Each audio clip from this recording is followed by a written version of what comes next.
All right, thanks guys for coming in. Today we got a special guest. We got Jonathan Trice with us. We're gonna try a different series this week. We're gonna talk about some news events and try to do a series on this, and review some of the local things going around in our area and stuff like that. So just to get a little perspective, from Eric, myself, and our guy Jonathan Trice, who's tearing it up on social media with his posts and stuff like that. Which he's offending and defending.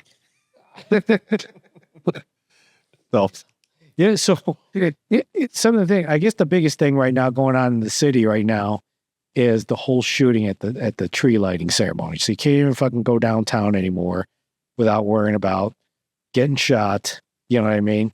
So according to the news sources, and this is from NBC, 9 people got shot. 7 of them were juveniles. One of them died, who was a 14-year-old. He dies. They arrested 18 people and they found 5 guns. That's what happens at a tree lighting ceremony downtown. So. It's not like there was 2 separate incidents. No. I read it was like it was one incident had 7 people and the other incident had 2 people. Oh, yeah. Like for one at State and Madison was 7 kids got shot. Then 2 other people get shot at South Dearborn and West Adams. Yeah, it's fuck. So you think it's just kids being kids or? It's beyond kids being kids. I mean, you had all these kids are under 18. You had one of them was 13. You had 3 14-year-olds, 2 15-year-olds, and a 17-year-olds. I think it comes down to those young. Where are they getting the guns from? Is where I wonder. That's what I'd like to. What I'd like to see is where the 5 guns, where they lead back to, because we keep hearing about, these fantasy gun stores that sell stuff, that sell things and stuff like that. I think they're stealing. They think these are home invasion. These are probably guns that are picked up at home invasions, or they're gang related or something like that. And Johnson's talking about, we encourage our parents to be, to be with these children. I don't think a lot of these kids have parents. I think, there's always been a large homeless population in the city of Chicago that they're always trying to accommodate through the school system. They don't really want to talk about that. So it just uncovers a lot of things that they just don't want to keep talking about. They keep recurring over and over and over again. And they're kind of saying, let's have the parents do it. I don't think these kids have a home life. That's why why else would 30 or 40 kids be running around the city at night with a handful of guns, and then all of a sudden an incident like that, sparks off and you got a whole bunch of people getting shot? It just doesn't make any sense. Well, they said in social media that there were signs of a teen takeover. I think that's what they call them, right? Yeah. Teen takeovers. So technically they were kind of pre-warned, right? But we're prepared. Tree lighting thing, people bring their families down there. Now, who's going to want to do that? Yeah, dude, it's like a couple of years ago. It wasn't even, it had to be, I think I was still working, at Oak Park. And we went out there to take the nieces and nephews, to, just to check out the tree. You know what I mean? And then, of course, there was a shooting over there. And what pissed me off the most is, obviously, it's like 6 o'clock at night, because you want to see the tree at nighttime. You know what I mean? So we left the suburbs, drive into the city, it just took forever with traffic. Because getting downtown is nothing. But once you get on downtown, it's all the surface streets and you got to find parking and stuff. Right. And then we, I get the nieces and the nephews, in tow, plus my mother-in-law was there with us. And, of course, as soon as you get out of the parking garage, you see all the kids. And it's like, this does not look good. And sure as shit, they closed down Millennium Park, because fighting and shots fired and stuff like that. And couldn't even get there. So, we wasted like an hour and a half to get there. Parking, you're paying that first hour is like $40. Mm-hmm. You know what I mean? And it's like, oh, fuck it. Let's go back to the suburbs, hit up Portillo's or something like that because we can't get downtown. It's just a freaking mess. And the thing that gets me is they have like zero plan to fix this. 300 more cops. Yeah. Where are we going to get 300 cops? Yeah, you can't even, that's a whole other topic with like the talent pool that they're grabbing police officers from. You know what I mean? Because you just had a cop arrested for popping positive on crystal meth and cocaine like last week or something like that. You know what I mean? And he's got like some kind of sexual assault charge investigation already on him. You know what I mean? And this was just like a few days ago.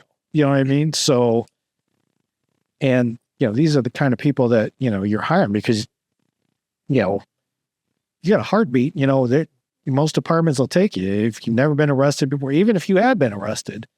Hell, Oak Park, we hired 2 illegal immigrants. Yeah. You know what I mean? So are the standards lowered in order just to fill a spot now, you think? Oh, it did. Definitely lowered. Yeah. You know what I mean? Because they need bodies. You know what I mean? Nobody wants to be the police. At least nobody. Who wants to be an officer? Yeah. You see what's going on TV. You're getting shot at. You're getting abused by the public. You're getting abused by the people you're arresting. It's a no-win situation. And then not only that, you're dealing with your administration because like, we're talking about Brandon Johnson. He doesn't have a freaking clue. I was just reading up on him, back, a couple of years ago in 2023, he made the statement. It's just like, oh, we have some concerned residents who are demonizing young people who sometimes make bad decisions. That's his analysis of what was going on downtown with these teen takeovers and stuff. And he didn't want the police demonizing these kids, who have every right to be down there. You know what I mean? And then earlier this year, he vetoes that ordinance that they wanted to impose, where the superintendent, if the police see that there's a teen takeover going on, they can impose a curfew, say, okay, everything's shut down. Right. But he vetoes it, because again, we're demonizing, a group of kids, or just sometimes make bad decisions. So, I don't see what they plan on doing to fix that problem. You know what I mean? What last summer or early last summer, we were dealing with the cars taking over the intersections, driving like jerk offs and stuff. And, I do not see how they fix all this stuff, with this administration stuff. You need to start locking people up.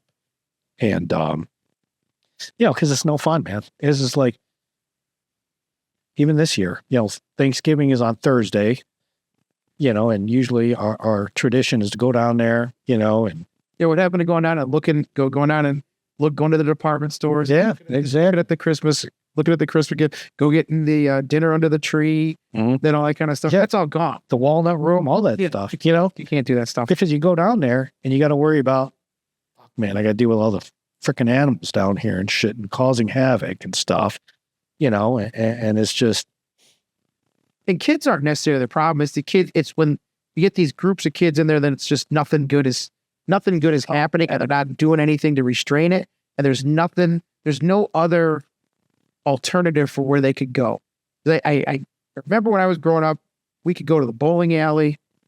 I grew up in like Wheaton, Glen Ellen area or whatever, but we could go to the bowling alley, and the bowling alley had a bar. But as long as you just didn't go into the bar every, you know what I mean? You can hang out. We could hang out. We could hang out in the bowling alley, Right. and we could throw. We could throw. We could throw down a couple lanes. And we could do stuff like that. Or there was like a roller rink. You know what I mean? Some of those things when I was a little younger than that. I don't think these kids have as many places to go, and there's definitely not as many places to go that are inexpensive. So I remember we could go bowling for a couple of bucks all night. You know what I mean? Go rent some shoes for what, $1.50 or something like that. I don't remember it being all that much. Go get a couple of lanes and kind of slow bowl for a night or whatever. I remember, taking girls on dates or something like that and going bowling and stuff like that. It was a cheap thing to do. They could take a couple hours and they could do that stuff. Well, I don't know where these kids, they got the arcade shops, but man, you got to pay by the hour and you got to pay for the games and all this other kind of stuff. Everything's up. And I think it really comes down to, you got this group of homeless kids or kids that just don't have they have no direction because either their parents are either working all the time or not there to be able to keep them in rein. So they're just running around kind of free wild, How do you feel about parents being accountable now for their kids? Parents got to be accountable when you look at kids. Well, no, they got to be accountable. But what I'm saying is, if a kid does a crime, did you charge the parent then? I think it depends on what the kid was doing. I feel like, if a parent makes, like, what was it when the kid that shot everybody, and I think in Highland Park or whatever, Mhm. and they found out that the dad made the firearm available to the child. Right. That's a problem. You know what I mean? At the end of the day, kids can and probably will be a reflection of their parents. So I kind of feel like when you look at a bunch of these kids that are running around in guns, it's probably because their parents are running around in guns. It's like that old heroin commercial we watched as kids. Where'd you learn how to do this stuff? I learned it from you, Dad. Yeah. You know what I mean? These kids are doing exactly what they see their parents doing, and their parents are running around on the block, so they're running around on the block. And we can blame no fathers, we can blame no mothers, but the fact of the matter is, these kids just have nobody. Yeah. They got nobody that's like showing them any good direction. And when you got a government that also doesn't participate in showing you any good direction, we haven't decided what is a good direction. Because we don't decide, like, what are we going to teach the kids that is good? How are you going to teach them to live? What's the good way to do something? And there's none of that. I kind of feel like they don't get any of that positive direction. They don't get a good answer or any of that kind of stuff. I grew up in a private school, so we were a private Christian school. So there was definite direction about what's good and what's bad. I'm not saying everybody has to be Christian, but there has to be some sort of decision on what is good and what's bad. And we have to raise these kids to understand what's good and bad. And I think a lot of what they're getting taught is not positive. Yeah, but that's different though. So you grew up in the suburbs. I grew up in North Side and went to school in the suburbs. But I'm talking about like inner city kids that's flooding the streets with this teen takeover stuff. I think a lot of those are homeless kids. That's what I think. Yeah. I think it's a lot of homeless kids. Yeah, at least homeless in the sense where nobody's keeping track of them. You know what I mean? They got some place to stay, but nobody's keeping track of them. Yeah. And I used to see that at work all the time. Yeah, the one thing I used to see a lot, and it used to bother me, like, especially, when I'm working nights and I see kids running around, they're like 9, 10 years old, and it's like, it's after midnight. Yeah. Right. Where the hell are the parents at? Who's letting their 9, 10-year-old running around, in the middle of the night? Remember those commercials on TV? It's like, whatever, it's 10 o'clock. You know where your children are at? Nobody's watching regular TV. Well, I honestly think that there's a large homeless kid population in the city that they just don't want to talk about. And I really do think that these kids are in and out of shelters, and they're using the school system to kind of manage them during the day. And that's how they get a meal in the morning from the shelter. They're supposed to go to school. That's where they get a meal for lunch through the lunch program. And then they can come back to the shelter. Because I did one of those, we call it the Summer Slam, when you do the CPS capital improvement program over the summer, and you're in there and you're doing various construction projects, and you're sitting there, you're kind of talking to some of the administrators and some of the principals and things like that. We're kind of talking about how difficult it is and some of the things. And the teachers are telling you things like that they have, like, why it's so difficult for them. Sometimes they got to have 4 languages in the class. They're using different apps to try to like, they got to teach everything 4 times for everybody, the different languages and all this other kind of stuff. But one of the things that really struck me was the number of kids that were just flat out homeless, or the kids that just flat out could not control their kids. Like what you're saying, you know, there's no truancy officers anymore. You don't have so if you're a police officer and you see a kid running around at like noon on a school day, you don't pick him up and then take him to school. So a lot of these kids come in, they enroll. So what the teacher were telling me is that all the kids that are homeless, that are in these shelters and all this other stuff, they're wards of the state. So the state kind of owns them, is responsible for them now. They have to enroll in a school, and they get to pick any school that they want to go to. So they all pick a school to go to, and then they drop out after the first couple of weeks. And they're just everywhere. You just can't, and the kid, nobody can keep up with them. Then they had parents that were calling the schools saying, hey, can you come get my kid and bring him to school? He's beating me. He's hitting me. I can't get him to go to school, because the parents got to go to school. The parents got to go to work before the kids got to leave. So the kid's not leaving to go, and they're begging the schools, hey, can you send somebody to come get my kid? Like we can't do any of that stuff anymore. So we've lost all that. All of that is all gone. You know, we want to have a group approach to it, but I feel like it's all gone.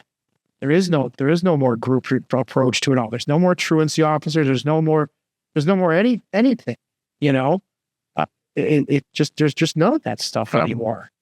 Yeah. And then we're not locking up juveniles. Yeah. Juvenile law just prevents you from incarcerating, you know, or any real recourse, you know, for kids committing crimes and stuff. You know what I mean? That's why, I mean, we can sit here and say how the Safety Act is totally screwed up, you know, and that's with adults. You know what I mean? You look at the guy that burned that woman on the train, you know, Blue Line, you know what I mean? Lit her up. You know, he was arrested the day before for knocking out some social worker, and the judge let him go. Didn't keep him on a pretrial sentence or anything like that. And we walked on the street. Now, translate that to the juvenile system. They're not locking kids up.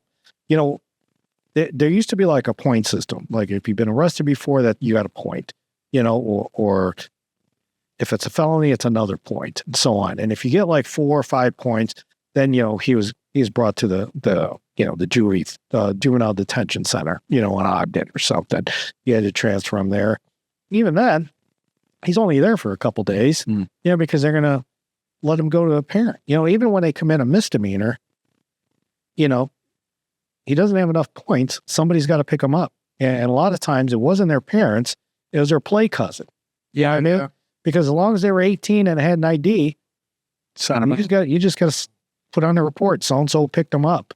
He was turned over to so-and-so, you know, who said he was, you know, and then they're responsible for him. I mean, quote unquote, responsible. I mean, he's not going to be held liable for anything, you know, if he goes out and does something else. You know what I mean? It's just one of those things. That's why I never understand, what are they going to do about these teen takeovers? You know, I don't even see a solution. You know, what can you do?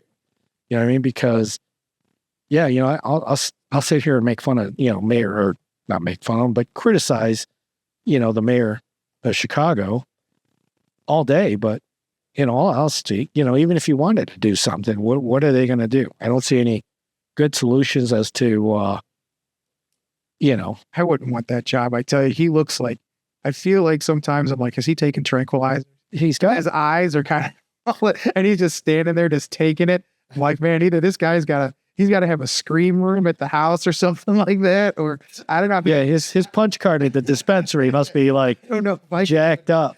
How does he? I don't know how he can take it sometimes. I've seen people some of those town halls where people just get in line one after the other and they just scream at him for hours. And I'm like, he must just get home and just nothing bothers him or something. You know what I mean? Like, it's who wants that job at this point? Who thinks they can solve that? There's just there's too much to it. But I also think the pendulum never goes, the pendulum of the clock never sits in the middle, right? We're always over here or way over there on some sort of extreme. And unfortunately, I think that there's a racial dynamic to it where we, you know, in the past, we kind of abused that system to kind of put a certain group of people in jail.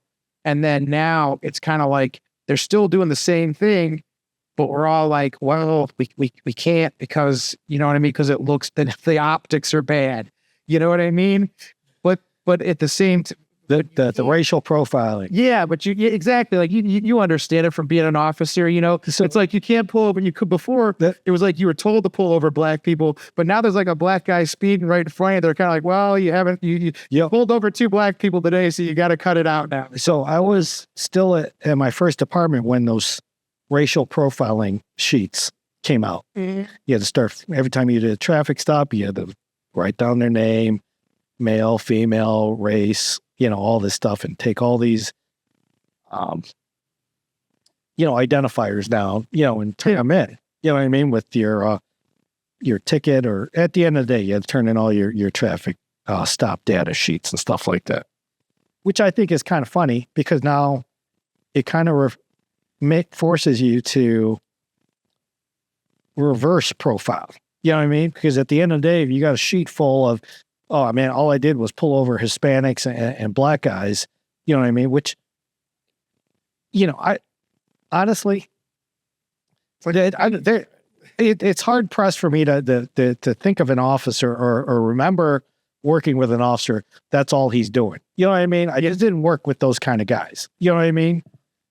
But then you look at your sheet, it's like, oh shit, I got 2 hours left. I better pull over some fucking white people and shit. Well, no, what neighborhood are you in? Where you get sometimes? And it's funny you say that because no matter what neighborhood you're in, no matter what your data sheets look like at the end of the day, you can skew those numbers and explain those numbers away all day. Because, okay, even if you're in an all or predominantly white suburb, and now all your sheets, are nothing but people of color, black, Hispanic, Asian, or whatever, you can go back to, okay, they don't live in this town, but they're driving this way through town to go to work, go to school and stuff. So there's a reason. You know what I mean? Okay, none of the people I pulled over happen to be residents. You know what I mean? So it was just people that just happen to be speeding or whatever. And then again, it doesn't matter because at the end of the day, you're like, oh shit, I better fucking even this out.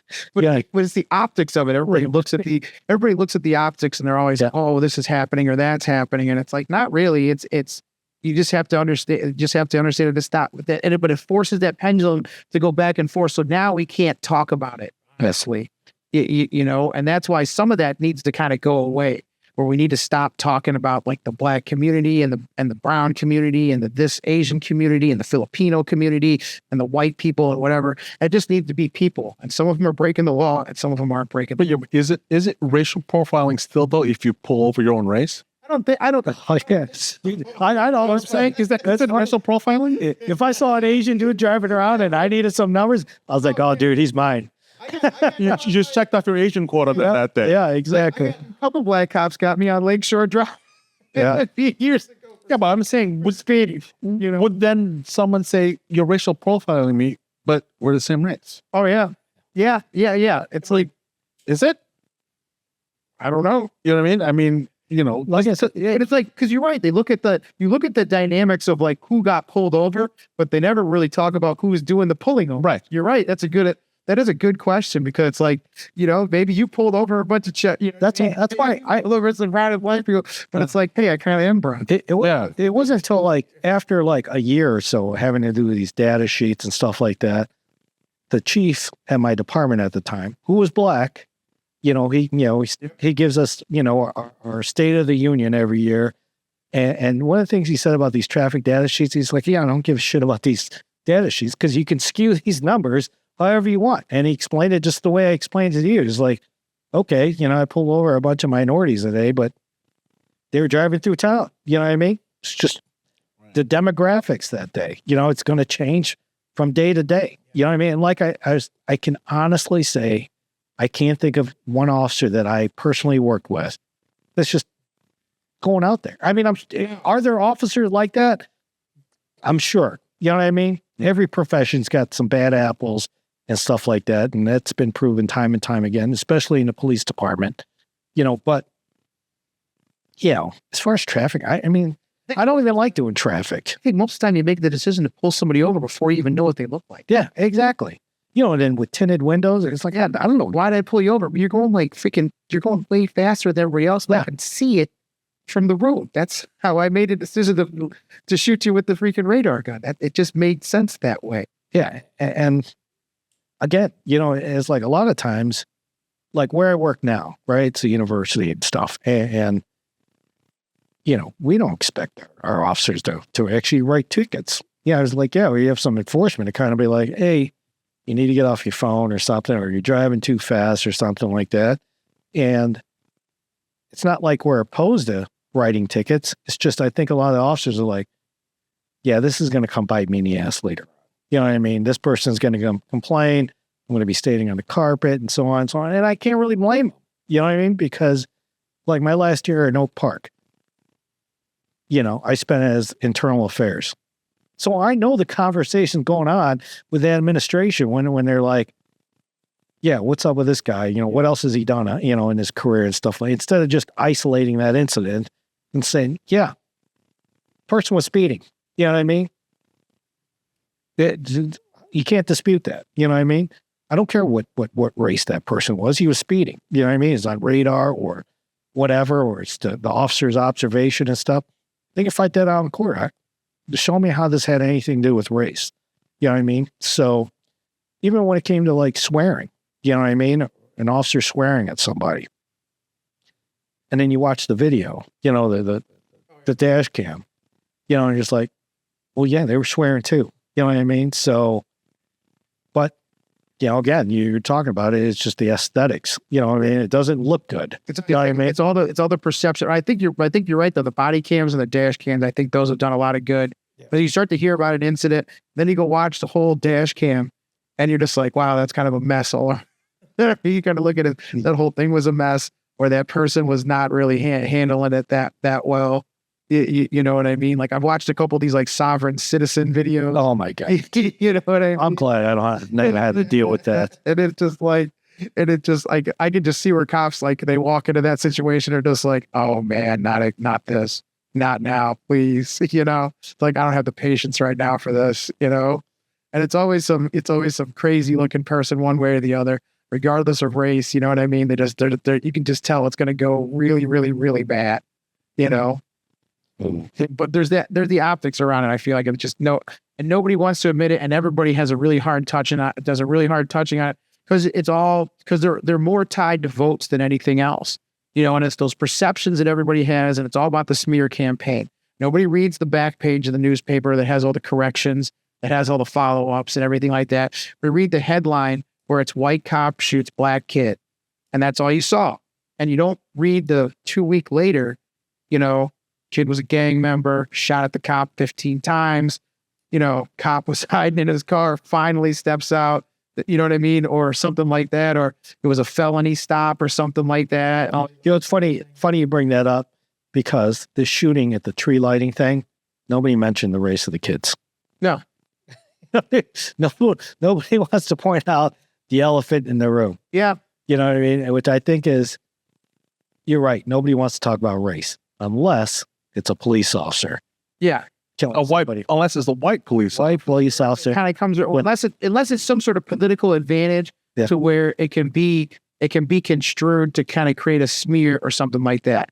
And the other thing with this shooting at the tree lighting is nobody wants to talk about that this happened last year.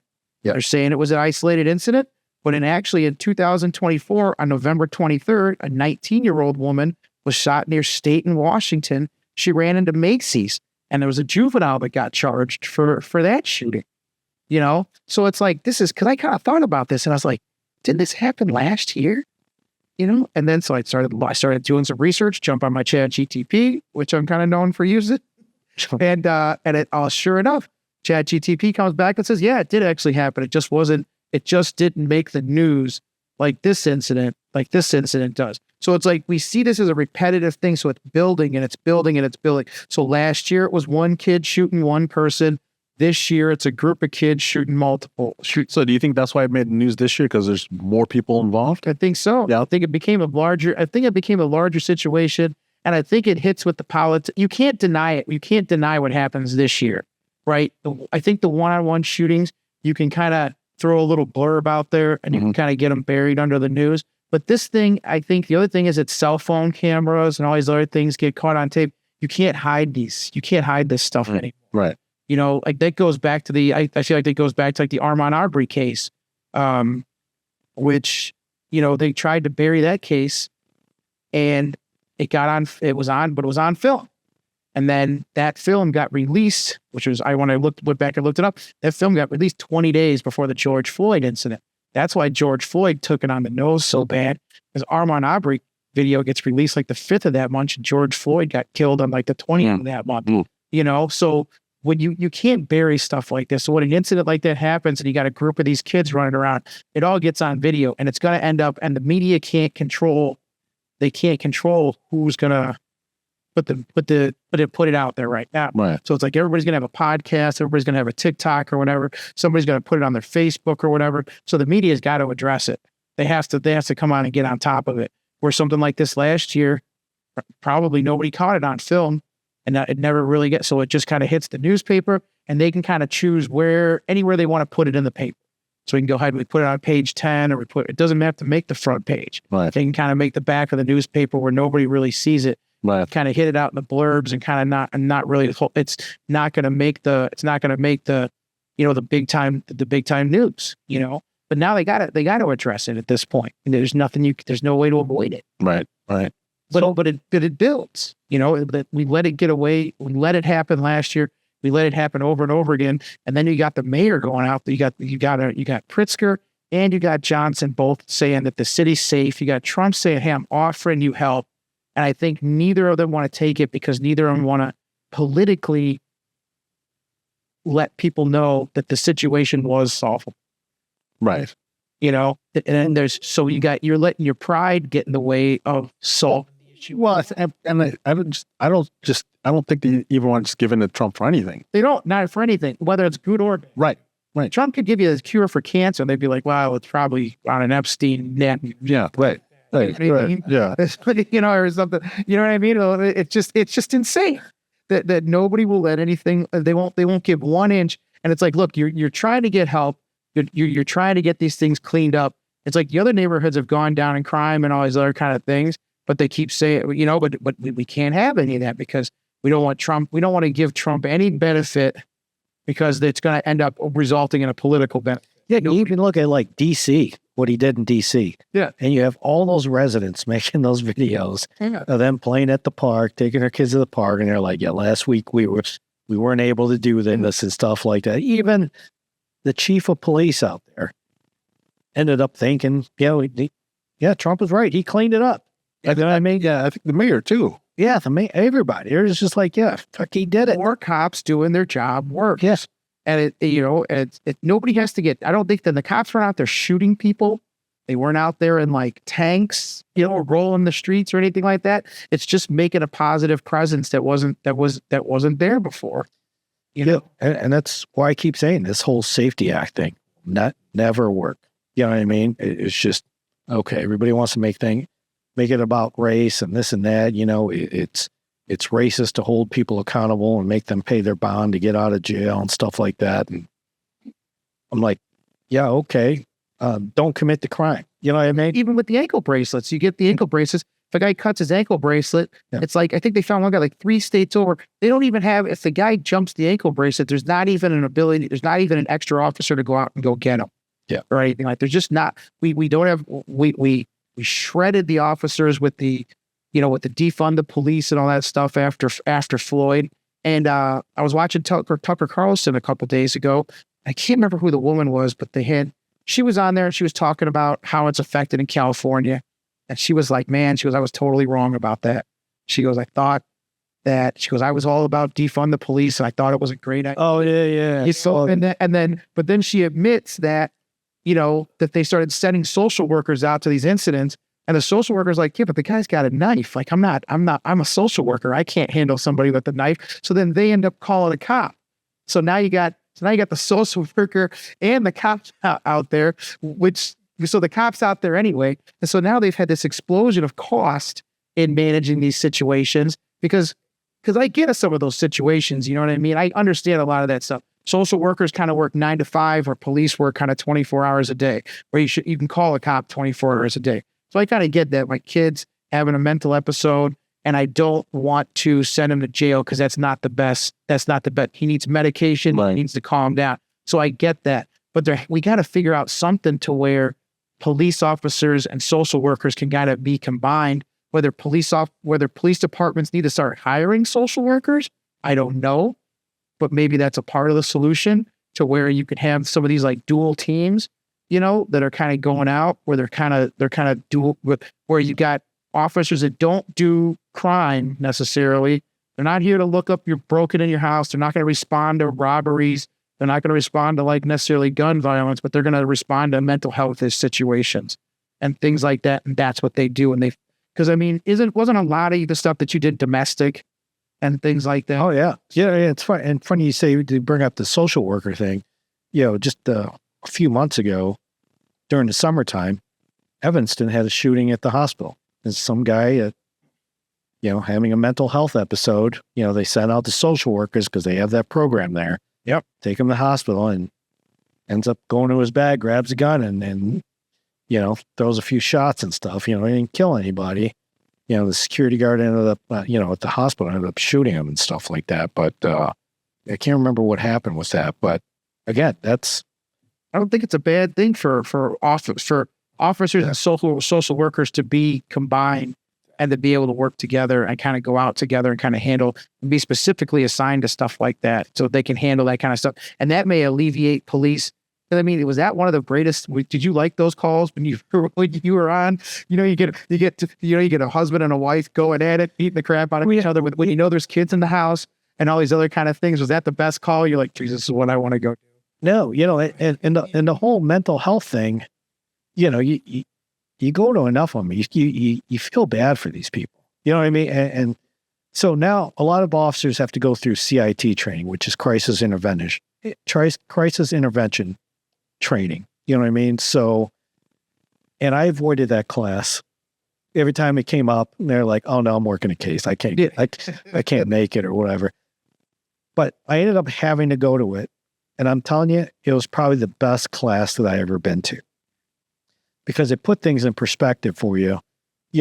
Dealing with people with mental health issues and stuff. And not just like, okay, this guy's bipolar or schizophrenic or anything, but we're dealing with people, on the spectrum that they're autistic or Asperger's or whatever. You know what I mean?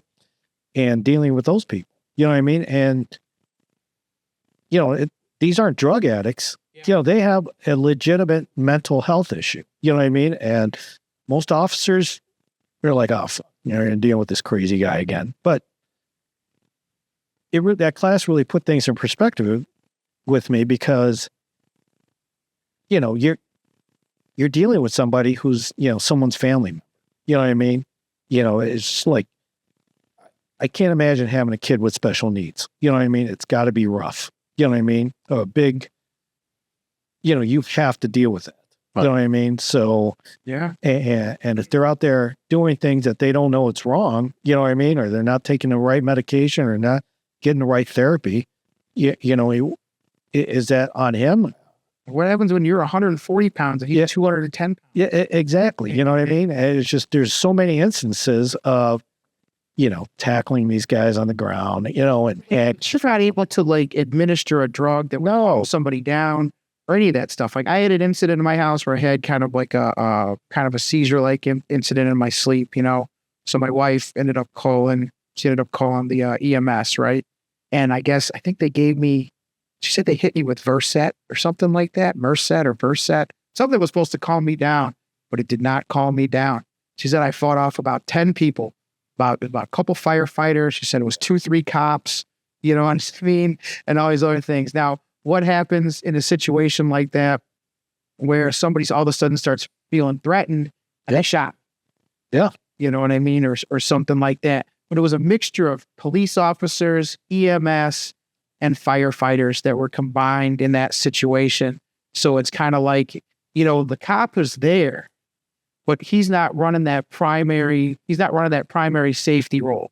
It was still a health focused call, because I I was having a mental, I was not having a mental, but I was having a physical episode that was causing the problems. You know what I mean? So they're there to administer some drugs. I kind of feel like police sort of need that in a way. And maybe, I think there's a cost to it all. I mean, don't get me wrong, but it's like, there has to be a way to like calm people down. And you're basically sending social workers into a knife fight with a butter knife. You know what I mean? A lot of the time. And then when you do back them up, we're backing them up with like a military style soldier, which is a police officer. And then of all the things that they expect cops to do, they expect cops to kind of be superhuman. You know, how many more classes do you have to take? How many more things are you supposed to know? You're supposed to know how to deal with this person. You're supposed to know the law. You're supposed to know how to handle the firearm. You're supposed to know how to drive. You're supposed to have evasive driving. You're supposed to have all this. It's like at the end of the day, you're asking this person to be the most perfect superhuman person that's out there and protect you and do all the, and they're supposed to dive in front of bullets in front of you. They're supposed to, but they're also not supposed to hurt anybody, but they're also supposed to catch criminals and all this other kind of stuff. It's like, how much, And make a quick decision. how much of these things, how much this you expect these people to do? Right. And at the end of the day, you're susceptible to all the liability. Yeah. And you're looking And at the and the criticism, yeah. And stuff like that. if you mess it all up, we're going to send you to jail. Yeah. Or you're going to be liable for everything that you did. And you're exactly right. It's just like when this new department, you know, we're like, oh, we're getting tasers. And first thing in my head, I was like, God damn it. You know what I mean? I think, yeah, in some instances, it's a great tool, but, you know, like wintertime, those probes aren't hitting going through those puffy jackets. Yeah. You know what I mean? And I'm not saying anything against the technology and stuff. It's a great concept, you know, when it works. You know what I mean? But, you know, when I had the gun business, one of the customers was a Chicago copper who got fired. I mean, he ended up getting his job back, you know, I mean, after lawsuit after lawsuit because he tased somebody and his face hit the curb. Oh, yeah. Yeah. Busted up all his teeth and stuff like that, you know, because the guy fell down from it. And there's policy, you know, so in Chicago, the policy is the best way to taser somebody is if they're face down and the target is the back. So I got to hold the guy down now. So if I could hold the guy down, I probably didn't need the taser. You know, and there's like so many restrictions. You know, some of them are, you're not going to taser some pregnant woman, stuff like that. You know what I mean?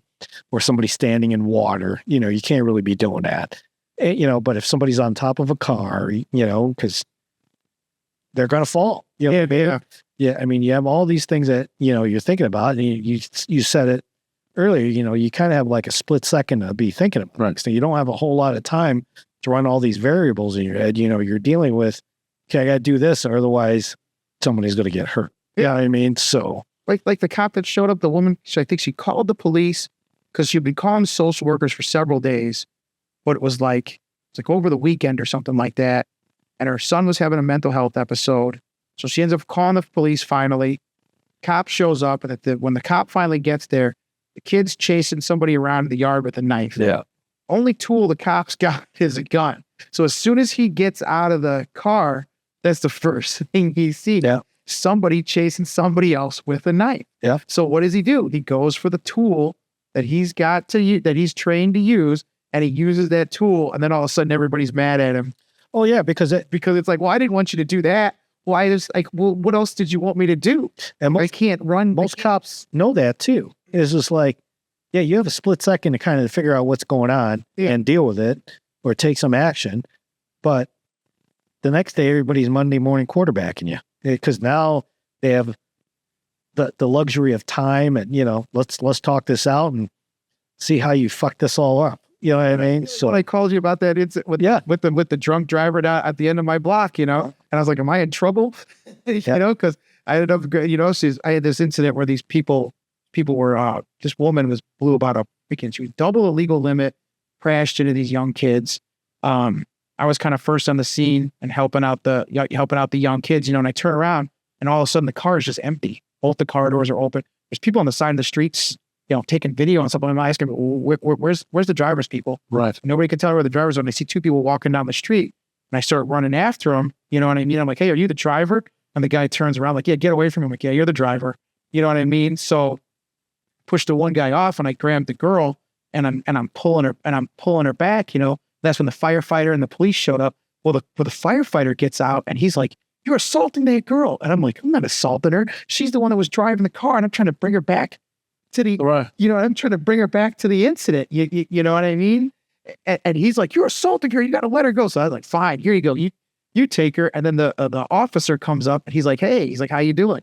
And he kind of just asked him, he's like, so he's like, he goes, you understand, you mad at the firefighter?" I said, "No, I'm not mad at the firefighter." Because you get what the firefighter saw when he got out of the The truck. truck, right? And I'm like, "Oh yeah, I get how it looks. Like I was freaking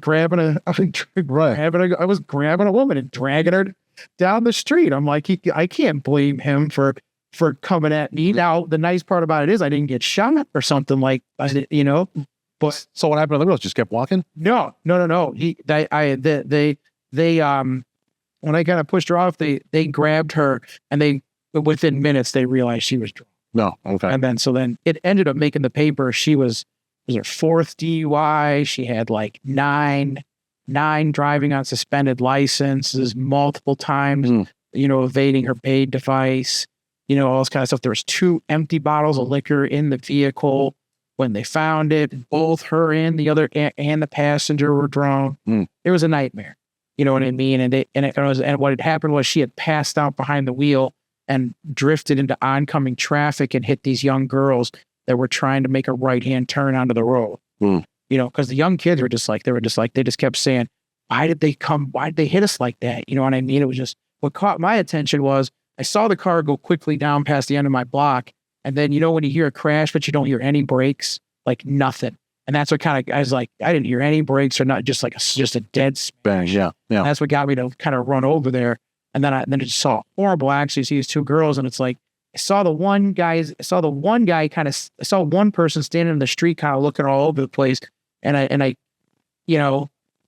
and then when I started helping out those 2 girls and started looking around again, that guy was gone. And so I was like, well, where'd that guy go? And then he had a unique haircut and was wearing something that was identified, black jeans. He was wearing a red sweatshirt. So it was pretty easy to pick up on it. So I picked up on him to walking down the street, and that's how I ended up finding the 2 of that. But it was just kind of like, it was just a weird situation, you know what I mean? Right. So, Bell. One thing I wanted to talk about tonight was we were talking about it yesterday about our friends. Obviously,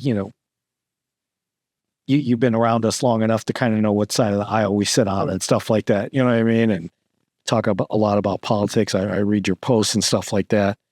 But we were talking about yesterday or the other day at lunch.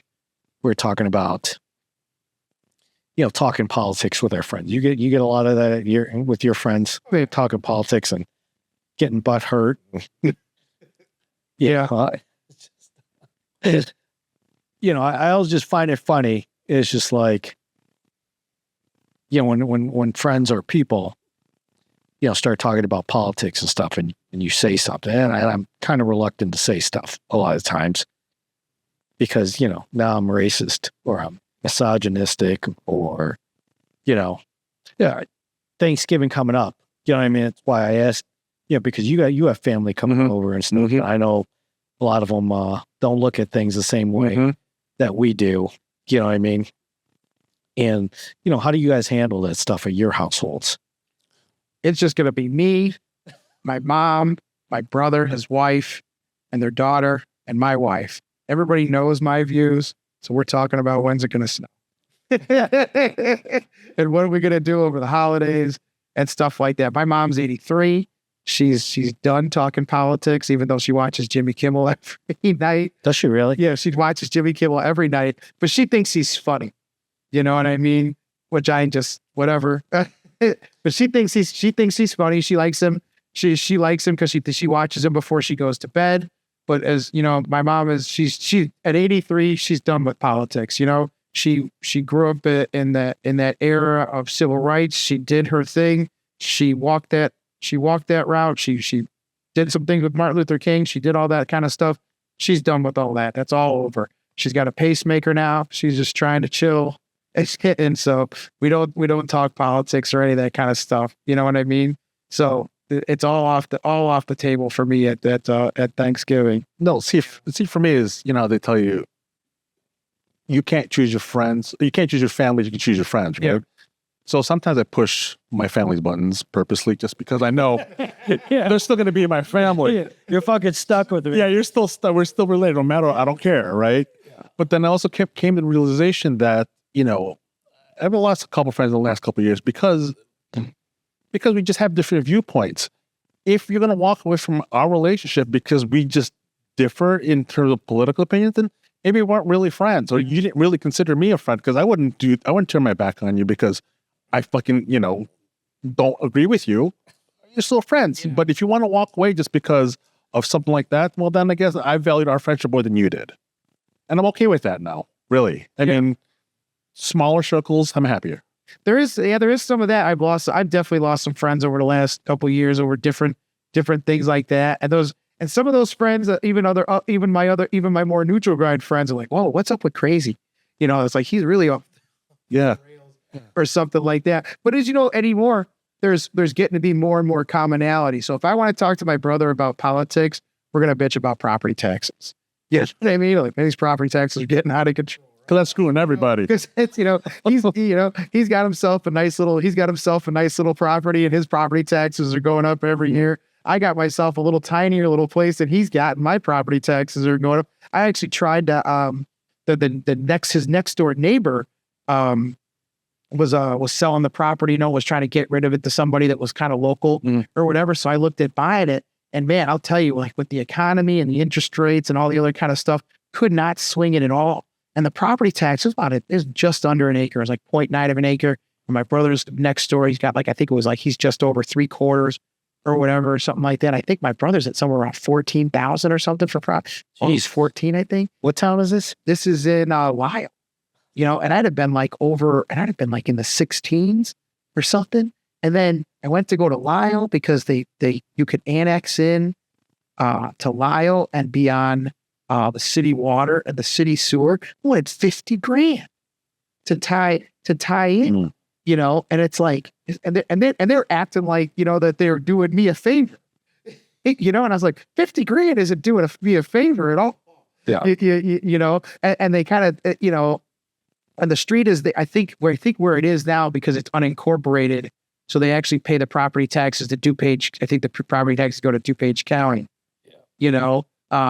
but then there's the whole issue of, I think policing wise, right? You can't call Lyle police.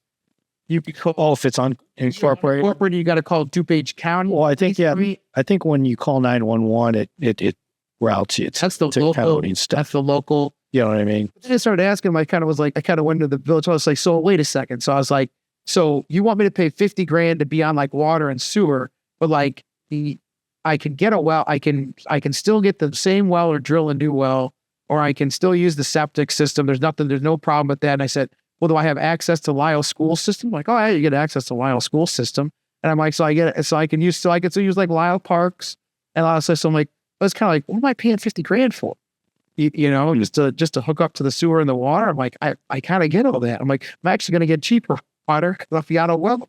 So I'm, I don't know where, what's the cost benefit of this all sometimes. And I don't think they really see that sometimes. But what Lyle wants is they want the money. They want that because as soon as I go into there, those property taxes are going to go, they're going to get those property taxes and everything like that. But then you start looking at all the stuff with Mayor Johnson.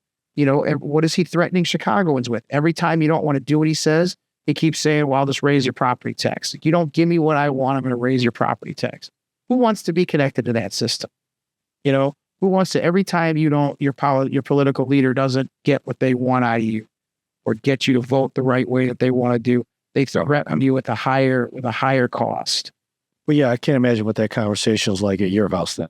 Well, at least got to be common ground. Oh yeah. It goes finding something you can bitch about together. Because we both hate all that. We both hate all that stuff. But my brother's daughter's doing sports and stuff like that. So there's plenty of talk. There's plenty. See, I'm like Eric. I just try to egg people on and stuff. Yeah, for that. It's entertainment for me sometimes. Yeah, I know. Because I already know how they're going to react. Oh, I know. I just want to see if they react differently this time, but no, it's the same. Well, and people see my Facebook too, so they also know like not to get into it with me because they just sort of leave it alone. But more and more lately, I've had it's been a smaller circle. I found myself that like, being at the gun club and I'm immersing myself out there. Got a good club, you got a good group of people, and I found some good friends out there. I've just kind of found that most of us have a common ideology. We don't see things 100% the same, And you're not. but on the larger points of things, we're looking in the same direction. And what I always say is that a lot of times we're going in the same direction. You start asking the big questions, and rarely do people go the other way. Hey, should we help homeless people? Sure. Should we have help for mental health? Yeah. Should we have help for the homeless? But it's just when you start asking the details of how do we go about this is when we start to kind of separate and stuff like that, And that's where I think that's what the questions have always kind of been. And I think a lot of this mental health stuff goes back to Reagan. And I say it goes back to Reagan is because it was Reagan's the one that shut down the mental health institutions. And he did it is because Democrats came to him and said, hey, you shut down the mental health institutions and we'll push through at-home mental health care. And here we are 40-something years later with no positive pathway for mental health. And if there's a handful of states that have it. And even that, it's difficult to coordinate. My friends run a business in Colorado that actually helps you, say you have a child that you need to take care of that has autism, or you have a mental health or something like that, you can't work because of that, because you got to make that choice. You know what I mean? How am I going to be at home and all this sort of thing?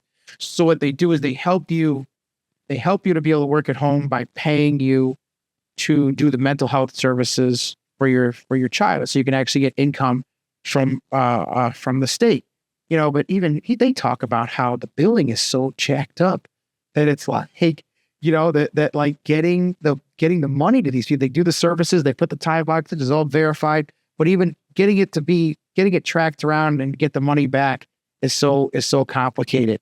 So the whole business is very, very, very stressful, but it all in all, it has an end all positive. But not every state can afford to do that. Colorado's got a unique situation. They got a lot of that extra pot money. They got a lot of extra other things. And you got people that are more interested in kind of putting forth, tax dollars towards that stuff. So it kind of helps out, but still, how do you manage a lot of that? How do you manage a lot of those things? But I was like, so I'm talking about Reagan shut down the mental institutions. And what did we get after that? We shut down the state prisons, and we shut down the mental institutions. And what did we get?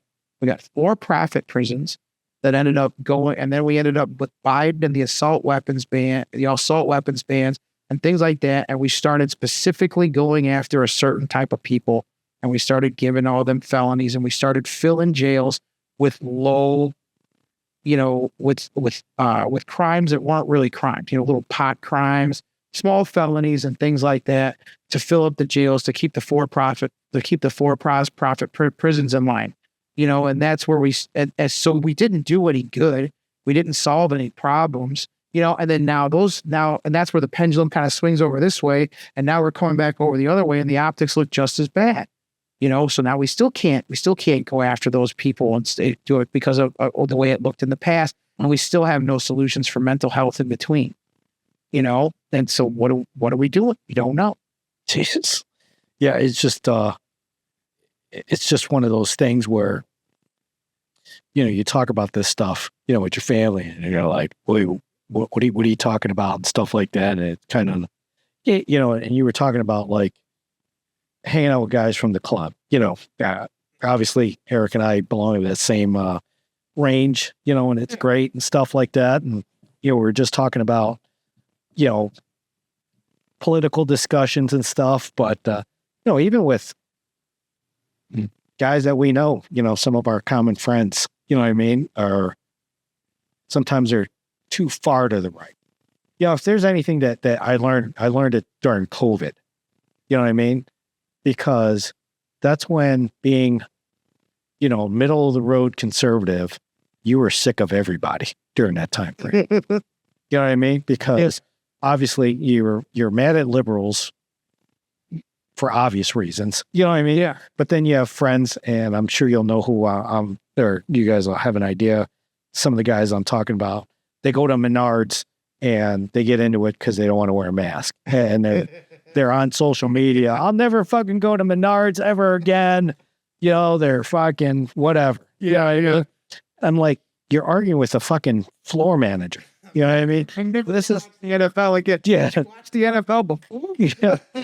You know, and so I was just like sick of these fucking people now. You know, I mean, it's just, I'm like, that's why I was just like, it's kind of, again, I only do this with family, you know, like Eric and piss off, you know, and talk about politics and stuff.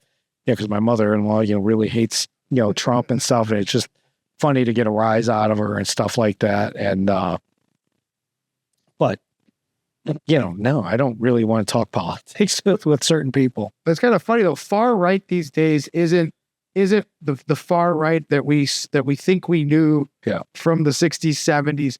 Far right these days is I don't want to pay taxes. Yeah, I want to live off grid. I think everybody. I don't think anybody should be getting SNAP. You know what I mean? Coming to my bunker. Yeah. I'm gonna. You know, that's far right. That's more far right now than what we're being sold fair right is. You know what I mean? Most people are very much in the. You know, and some taxes are all right as long as we're getting, you know, most of us are kind of like, well, you got to pay taxes. We're going to pay taxes, but what are we doing with the money?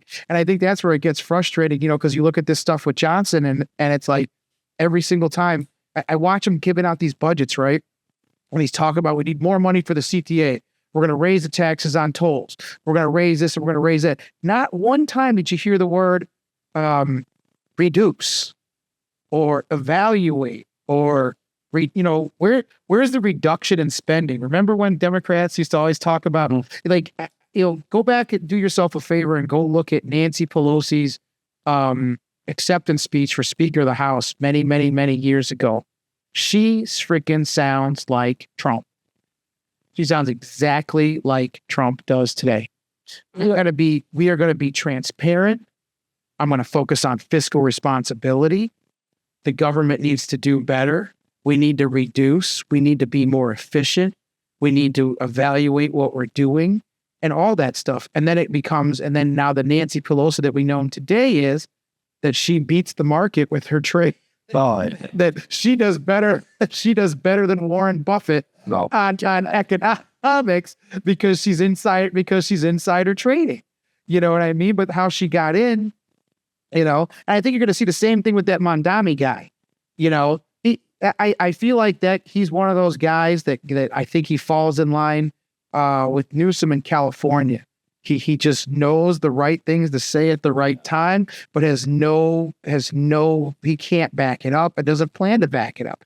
He's just saying whatever it is to keep gaining power. And I think that's what the problem has been with the whole system is you got a group of people that just got in there and they just kept telling everybody, I'm going to do this. I'm going to do this. And Obama was a really good master of it.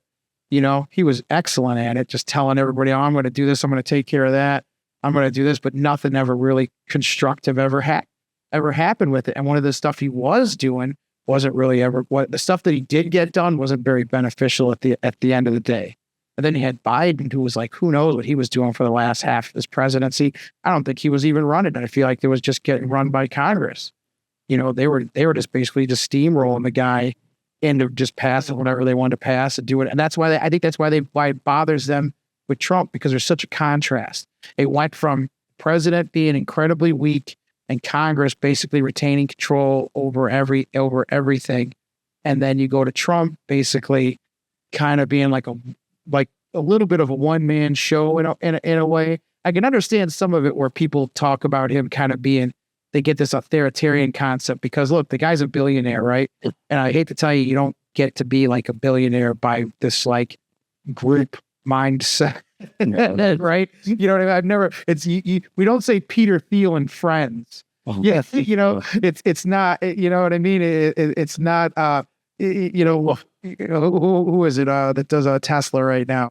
Musk? Not Elon Musk and his buddies. Yeah. It's Elon Musk. Right. You know what I mean? We're not talking about his friends or the group of people that he associates with or whatever. Like the organization's run by him and the decisions that he makes. Are there people that he's got making good decisions? I bet he does. I bet he's got a whole team of people. There's no way you can run all those organizations without that, but he's got to create that top-down concept to create that flow. Well, You know, they just announced the end of those recently, yeah, right? But here's something, I mean, I think President Trump done a pretty good job. Kind of disappointed in terms of a couple things where, he ran on releasing Epstein files. Oh yeah.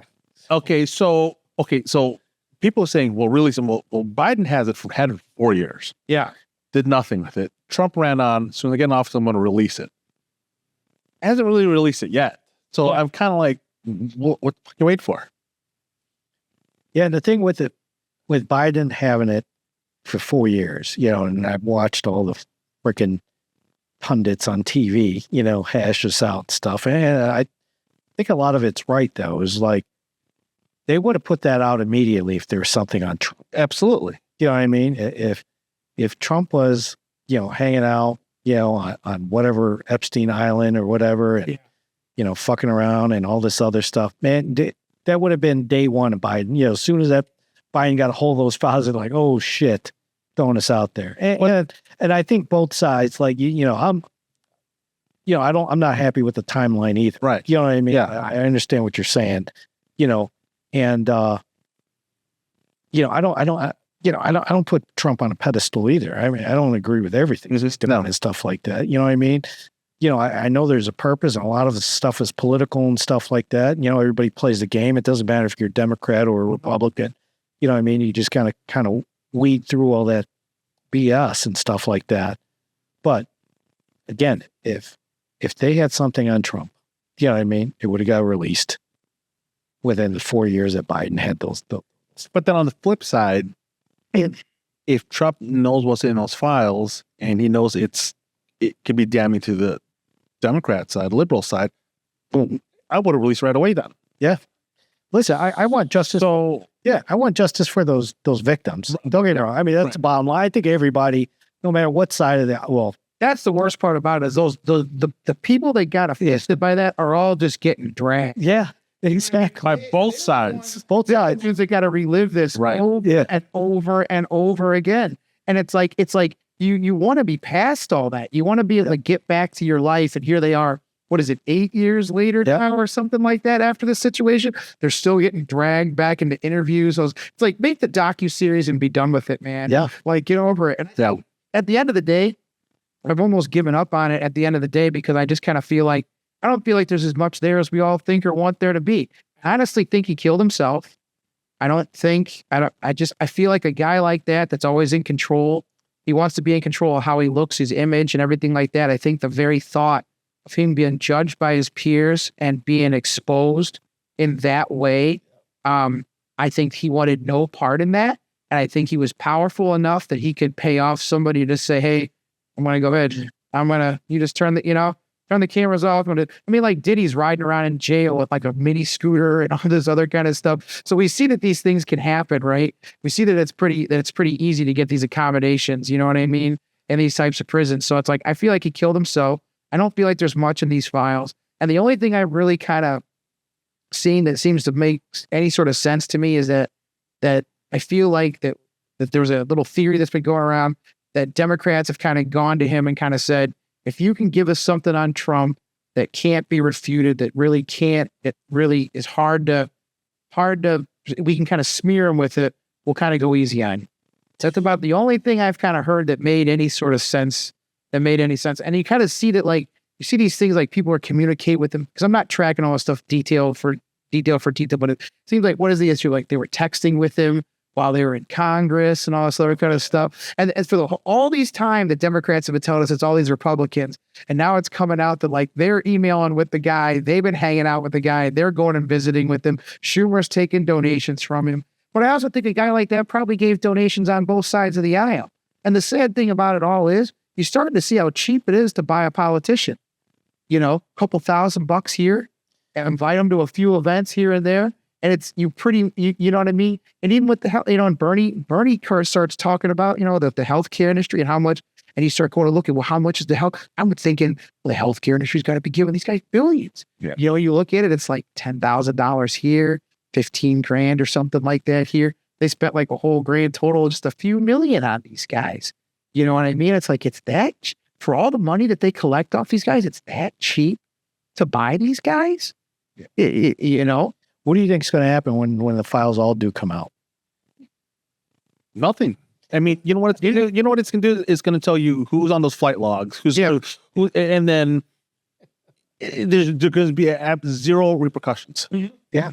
You know, already said at release it, there's going to be no correlation. You know, they're going to tell you who went, but they're not going to correlate it to any event. So, like, yeah, like we were all saying, Tom Hanks went to the island. Okay, Tom Hanks went, but you're not going to know what he went for, No, what he was doing. no, Nobody's going to tell you. no. I mean, I've seen. I mean, here's the thing: is I don't even know how real these lists are, but I've seen some of these names. I'm like, okay, well, you know, Oprah or whatever.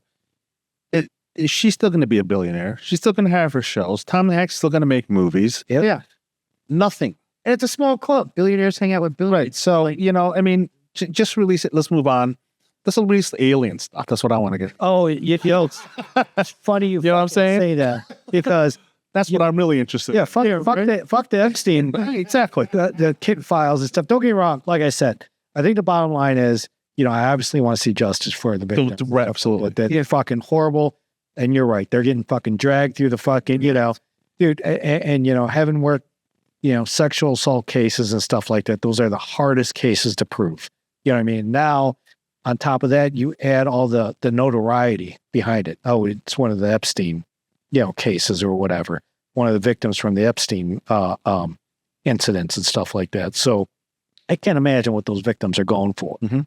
But as far as, you know, the political stuff, I'm just so sick of that shit. Yep. You know what I mean? It's like, I don't fucking turn on the TV and hear the word fucking Epstein ever fucking again. Right. You know, as funny as it is with like the fucking Crockett fucking, you know, accusing all the Republicans, and it was With the wrong Epstein? it was a different fucking Epstein. Running a pedophile protection. It was a Dr. Jeffrey Epstein. And Who they fucking interview, and he's just like, Okay. here's like, yeah, I want to sue her, but I can't because she said it on the Senate floor and stuff. So it's some catch-all where they can say whatever the fuck they want. The rebuttal, all that was? She was, I didn't say which Epstein. Yeah, exactly. She's so full of shit. isn't it? You know what I mean? I think which Epstein. But yeah, but the whole alien thing, there's a fucking movie coming out. I can't remember the name of it, but it was just the Dawn of Disclosure or the Age of Disclosure. And this guy's got all these high ranking officials, you know, I mean, they're like legit, Yeah. you know, people who worked on these, you know, Area 51 and they're like, yeah, you know, and they're going to, or Navy official or pilots and all this stuff. I think he's got a total of like 37 or 39 actual legit, you know, people. It's not somebody else. I was fucking abducted at LaBelle Woods. You know what I mean? It's people that were in the military or have actual, you know, contact or have a legitimate backstory, you know, that where you're not infallible that they came across, you know, these incidents, and they're coming out, you know, with just declassified information and stuff. And I can't wait till that shit comes out, you know. That's more important to me too. Yeah. I'd rather read more up on what did the CIA do all throughout South America. Oh, Real yeah. crack cocaine. You know what I mean? This is the stuff that I'd actually like to know. Yeah, that's the kind of shit I want to watch on TV. T2 was flying in and out of the island. You know what I mean? Because like they said, they're not. So what are you going to do? You're going to watch the videos? You're gonna download that. You know what I mean? You're going to download those videos on your laptop and then go to jail. Right. You know what I mean? Right. How are we as the American public, no matter what we do, there's only a specialized group of people that can handle that information. You know what I mean? You are never going to see, there's never going to be like a docuseries where you're going to be able to watch the raw footage. Yeah. Because that's just disgusting. If you tune into that stuff, you know what I mean? And if it is, you better believe it's one of those police traps, you know what I mean? Yep. Where they send out a letter to a fella and it's like, you want a trip to Hawaii, come over to this place, you know what I mean? And then when you get there, or it's going to be, or you're going to meet the guy from To Catch a Predator. Yeah, I mean, it's like Eric is right. It's just like, let's fucking move on. Yeah. You know, let's let the files go out. Even if Trump was involved, right? I mean, like, well, he's fucked up then. You know what I mean? Let's get on with his impeachment or whatever. Let's just freaking move on from it. get these victims their justice, you know, investigate that, let the files go wherever they go. You know, wait, dude, it's the same argument I have, I don't really argue with my mother-in-law, but I know it gets her go, because she's got TDS and stuff like that.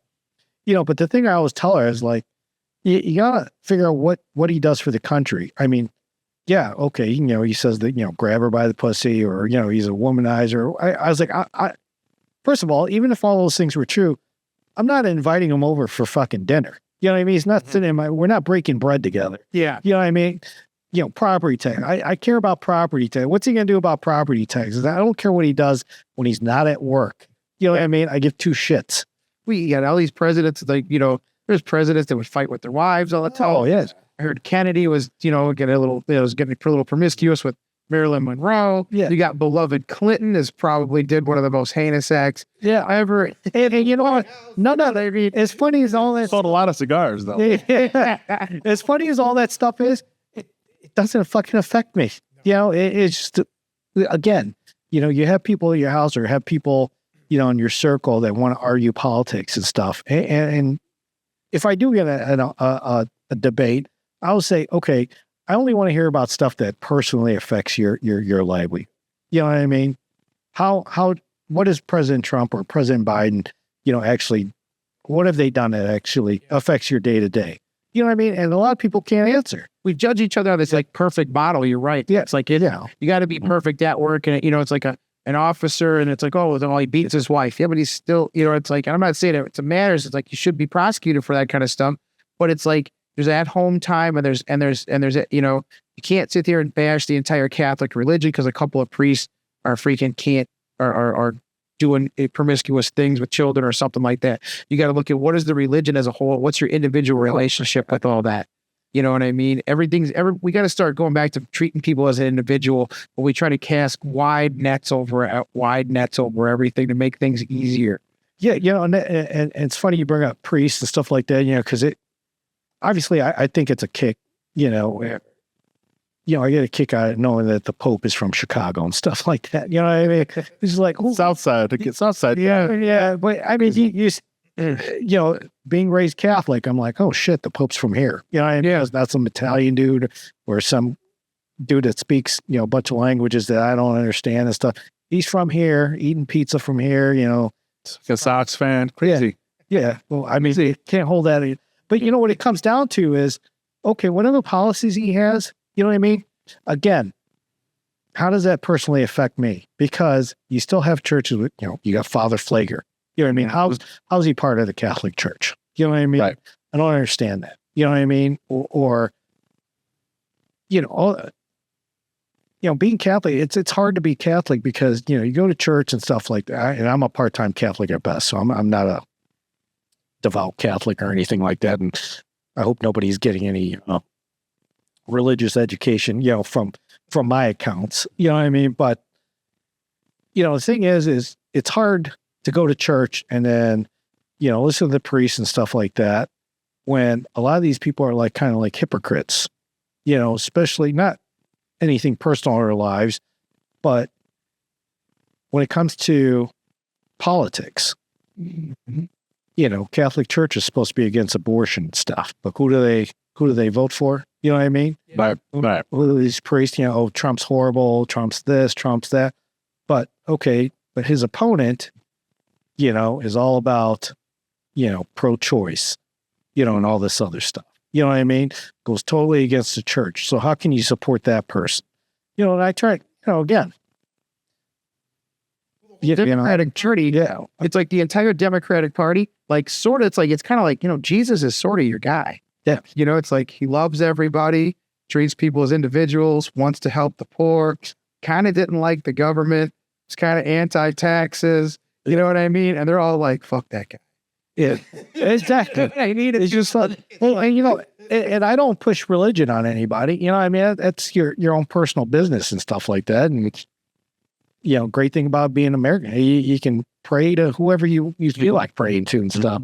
But I just hate being part of, the Catholic Church where I'm just like, oh man, you know what I mean? I listen to this and I am Catholic and stuff. So, or I go to Catholic mass every now and then. is what I'm saying. You know what I mean? So That's why I think we got to go back to individualism. It's like even with this, you catch all this stuff with the they call it the black community, you know, where it's like so one black person does something over here, and all of a sudden all black people are criminals, and you start hearing the stats come out, you know, the stats, and it's like, what about treating black people as an individual? What about treating white people or Filipinos as an individual? What about treating white people as individuals? You know what I mean? Like we're sitting there telling every white male you see is a freaking racist. And then the only way you can tell which ones are great is because you have to ask them how they're voting. You know, and if they're voting Democratic, then they're a safe white. And if they're voting Republican, they're racist KKK member. It's like none of it makes any sense like that. You know what I mean? We got to start spending more time with each other to figure out what we're actually all about, as opposed to just like looking at one sticker on the back of somebody's vehicle, Coexist. seeing one T-shirt that you got on that says 2A, and you're like, "Fuck that guy." You know what I mean? Maybe that guy's maybe that's a nice person, and but they like shooting by USPSA pistol on the weekend. Right. That's where they want to spend time with their friends. Right. You know what I mean? Right. You know, that doesn't mean that they don't want to. That doesn't mean that they don't help their grandmother out. That doesn't mean that they don't donate at the shelter. It doesn't mean that they don't help out at a food pantry or something like that. Because I mean, I'm very 2A, but I've helped out at food pantries and done volunteer work and stuff like that. You know what I mean? And do those types of things. Doesn't mean I'm a bad person, you know. But you get that attitude sometimes, and you get kind of treated that way, you know. yeah, it is. And I don't place criticism on a lot of, you know, just by meeting somebody. I mean, I don't know what this person's done in their life and stuff like that. You know what I mean? And you know, yeah, I make fun of some of the mindset of, you know, liberals and Democrats and stuff like that. And it's really it's like, you know, losing friends, you know, on Facebook. If they kind of unfriend you, you know, it's funny. Sometimes you'll get those friend suggestions and stuff. It's like, well, wait a minute. What did this fucking person unfriend me, man? And it came back as a friend suggestion. I was like, I didn't even know they unfriended me. Oh, I've unfriended a few people. Yeah, okay. And you know, I think it's kind of funny and stuff, you know, and you know, everything I post is usually satire. You know what I mean? It's not like, you know, just because I disagree with you, you know what I mean? I got like one friend or one guy on my Facebook friend list. He always disagrees with a lot of the stuff that I put up there, but I know we're friends. You know what I mean? We'll go back and forth and stuff. He's one of the nicest guys. You know what I mean? Known him since childhood and stuff like that. We're not close friends, but I've known him since childhood. And he's the kind of person I want everybody to be like. You know what I mean? It's just like, yeah, okay, we don't agree. You know, like you were saying. Right. Well, it's like, yeah, we're not agree on everything, but I'm not going to hold that against you. Yeah, I'll make fun of you and shit like that, you know, behind your back and stuff like I do everybody else. Yeah. But, you know, but I'm not holding that against you. You know, you're not a bad person because you disagree with me or you look at something differently. You know what I mean? Yeah. Well, I think that's how it used to be.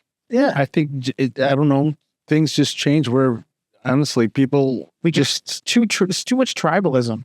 Yeah. Like, I love debate in general. So, like, I would have been on a debate team in high school if it wasn't freaking full of total nerds and whatever. You know what I mean? You know, I was already in orchestra. I was already taking hits. You know, I was taking hits. I was playing violin. You know what I mean? I was already taking hits. But it's like, I love debate in general. And I got some friends of mine that are Democrats, that are liberals. You know what I mean? And it's fun to debate with them because we don't get aggravated with each other. We don't get mad at each other or nothing like that. And sometimes I kind of they'll get me sometimes. Where I'm like, oh yeah, you know, that totally is true. You know what I mean? Because they do their research on a lot of things and stuff like that. And I'm like, oh yeah, that is true. You know what I mean? I never thought about that from that angle. I didn't know, right? Because you kind of see things, you know, even though I like to say I'm open or whatever, I still got a little lean in there and stuff like that. And they research things from that other side. And so all of a sudden they'll bring something up like, oh, I didn't think about that, or even I never even read that. I read a lot, or never read that at all, you know, or any of that kind of stuff. And that kind of opens up. You go back and you do the research, you do a little bit of homework on it and stuff like that. It kind of opens your eyes to some things. Yeah, I just wish people would be more like my guy. Just you know, open mind. I don't mind people disagreeing with me. Right. So those kids have been hardlined from a kid though too. A lot of these younger people, it's been crammed into them at school and all this other kind of stuff. I don't think it was crammed into us that way when we were growing up. No. Yeah, but I don't know, and I was like obviously criticizing Brandon Johnson and and Pritzker and stuff, and but I don't know what the answers are. You know what I mean? I don't know how to fix the fucking city and stuff like that. I'm not qualified. I just, when I say things, it's just like, I don't agree with what they're doing. It's whatever they're doing, it's not fixing it, or their lack of doing stuff is not helping anything out. You know what I mean? Or letting things go. It's not helping out. But I don't have the answers. We don't have the answers, but a lot of times I don't think we have good information. Yeah. I think a lot of things are getting hidden from us. I think we're not seeing real budgets. That's why I kind of posted on Medicare and Medicaid. They keep talking about, oh, we got enough money for this. We got enough money for that. We absolutely do not. Oh, all right. Last words before we go, Eric. No, actually, someone has thanked Eddie and Britta for letting us use this Blue Link Studio. It's pretty cool. Let us know what you guys think. I mean, what do you think? It's This is us. Right. Yeah, dude. Yeah, all the police history and everything like that. This is pretty cool. anybody's got any HVAC needs, call up Blue Link. Mhm. Well, I'll add the link and their information at the end of this podcast. Jonathan, anything before we go? No, I said a lot of fun. Thank you guys for having me on. It was a good time. I was a little nervous about, as like I was telling you, you're like, why did you have a podcast? I'm like, because I'm kind of nervous about putting myself out on the internet, but it hasn't been as nerve wracking as I thought it would be. And hopefully people aren't too annoyed by what I have to say. No. You're not in the hot seat where we're forcing you to say stuff. Yeah. You say what you want. Yeah, it's funny. It's just, I know we kind of share a lot of the same mindset. I know we don't agree on everything and stuff like that. And I don't expect, again, I'll say it again, I don't expect all my friends to have the same mindset or same beliefs as me and stuff like that. But, I'm glad you're in my circle and stuff like that. So with that, guys, Thanksgiving's coming up. You're going to be around family members. They're not going to agree with you and stuff, but just remember, family's important. Try to keep it civil, and let's not talk about politics at the table. Unless, you want to get a rise out of your face. A little jabs are fine. Yeah. It's always nice to get pissed off at somebody. That's right. And stuff. That's right. Let it go. All right, guys. Thanks for coming in or watching our show. And you guys have a great holiday. And we'll see you guys next time. Thanks, guys. Cool.